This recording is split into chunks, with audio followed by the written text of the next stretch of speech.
எப்பவும் லைஃப் திரும்பலாம் நம்புறியா நண்பா? எப்பா ரெண்டுல ஒண்ணு பார்க்கலாம் நிக்கிறியா தெம்பா?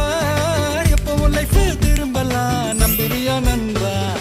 யாரு இங்க வந்தாலும் பயமுறுத்தி பார்த்தாலும் அசராம சிரிச்சாம ஒதுங்கி போவாண்டா. அத்தனையும் போனாலும் எம்டியா தான் நின்னாலும் பதறாம இருந்தாட பீஸ்ட் நீ தாண்டா. ராவம்மா